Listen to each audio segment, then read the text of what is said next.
Hello, I'm back. Today, I just want to talk about one or two things. Okay, first things first. I'll get the most urgent thing out of the way. In like 3 days, I'll be traveling overseas.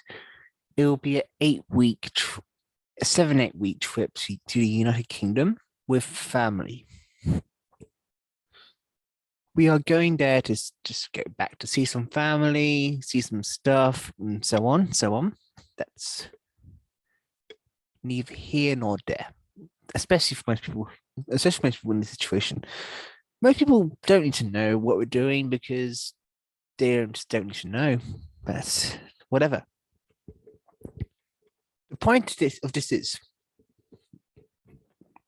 when I'm there, will I, will I try to produce something of like something? Maybe. But if I'm doing that, it will just be travel updates and travel blogs. That's it. Because time is going to be very limited when going overseas. It's got a tight plan, and I won't have time to do anything seriously political in terms of edit in terms of scripts and so on. So that means I do plan to do stuff, maybe overseas, as I am going to be taking photos of places I go to. We buy some stuff in different places. Because we got because we actually got a heavy budget for our travel money this time round. Which is quite good. And that means directly that we can actually get a good thing going. Yeah. The second part is the reason I've been very lax as of late with regards to updates is more due to university. Over the past few weeks, I've been having university exams. First year, first semester university exams to be more exact. That was in terms of physical sitting exams, which were closed book, politics, governance Australia, and history of Western civilization. There was some other ways of finalizing the academic year for the other two subjects I was doing. It was pure assessments for journalism and for media, and there was a test about defamation law and copyright law and so on for that as well. But that was a shorter test than exams because doing exams for journalism isn't necessarily a first year thing. Being assessed in journalism is actually different in terms than other subjects in university.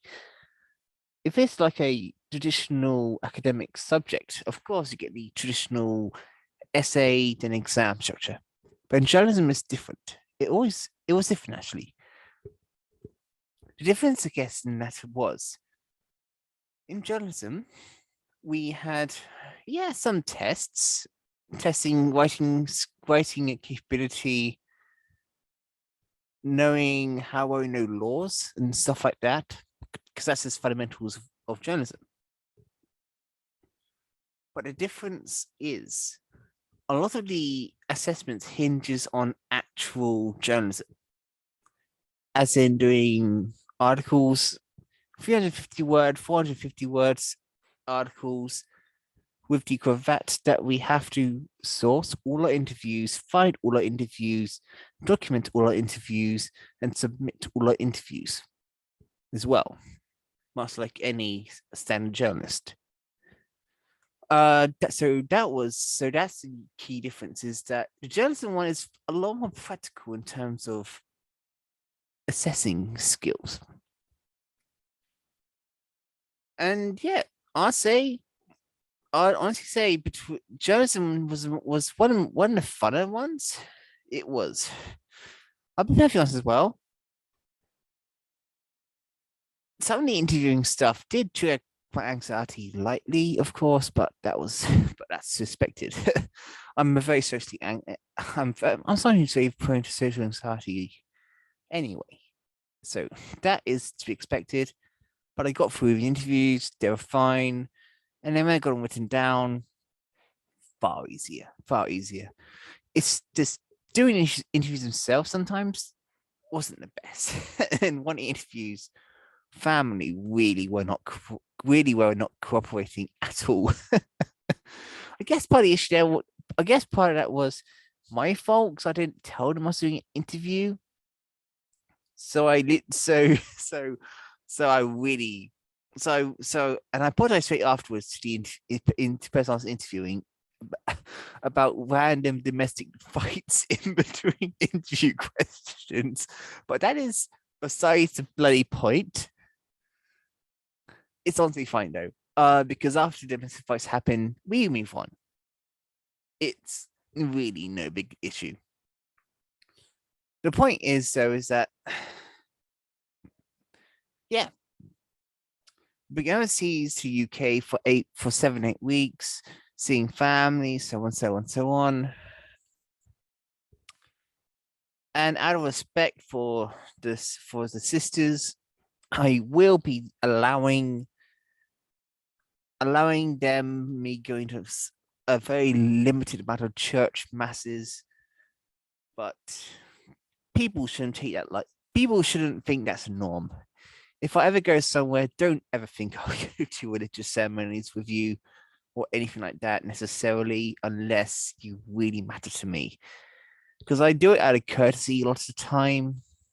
If I care for someone, if I don't care for you, there's no way in hell I'm going to your religious ceremonies.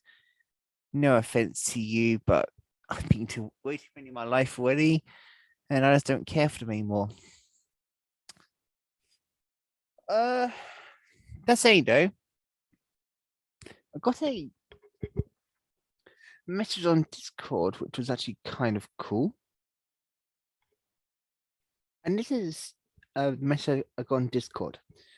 Someone yeah. Let's just say the Discord thing. Yeah. Someone found me in Discord. Someone found my label one video on Discord.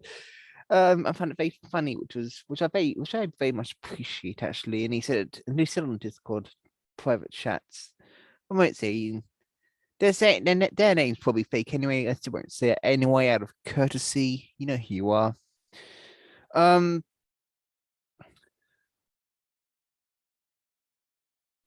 Yeah, it's actually quite interesting though, the stuff he said. Doing electrical engineering. That is a fascinating thing to study actually. Electrical engineering is really a critical thing to study as well. I could never do it personally, but do I think people should do it? Absolutely. Electrical engineering is an actual fundamental skill in the modern world, especially with the issues we're facing today with some other things. We should be developing some other things. And yeah, gender balance. Interesting said though, in that in his case, I don't know the gendered person, they didn't say gender person, but it could be either gender, so I won't say gender. 95% male for that though. That is not surprising to me, but it's telling. What I find interesting is that you said something interesting is that coming to saying they are from Australia, coming when they're young, coming from Korea, and a Chinese wife. Interesting though, isn't yeah. It's just really interesting, that sort of stuff. It's like people coming from overseas to Australia is Of course, that's fine. I just find it interesting why, of course, but and ultimately, of course, I can understand because if it comes to South Korea, I can understand actually, because South Korea, in some aspects, is a very brutal place to be in if you want to have any opportunity, especially with the kind of government they have there,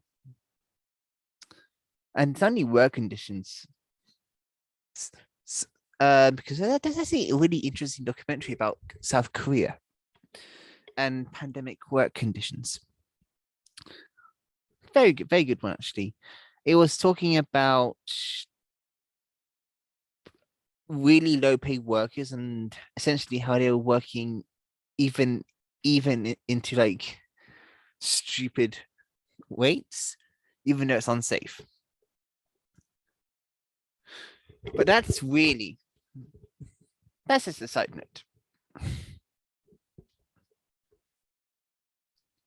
I mostly this is a catch up thing to see how everyone is and to tell you and everyone here that one of most seats I might still upload something, but it won't be like political analysis stuff to the most part. I don't think I have time for that. It'll be especially travel stuff. I'll try and get photos sent through efficiently, photos of places I've been, photo of places, stuff I got since we're making a proper trip. It's a uni break, and yeah, it's gonna be a proper trip. So we might be getting some really good photos and we're going all out with like we're going to places as well. We're going to go to as many places as we can physically fit in 8 weeks. Yeah, we're taking it that seriously. We are literally doing like and we're also going in that for 3 days to France as well. We can't go to Guernsey and Jersey because the ferries there have gotten weird, and we don't have time for that to deal with that right now, especially with the time frame we have to work with. But yeah, this is just a hello, and if you want to say how you are in the comment section, that's fine as well. And I'll just see everybody later. And I hope everyone had a lovely day. I am out for now.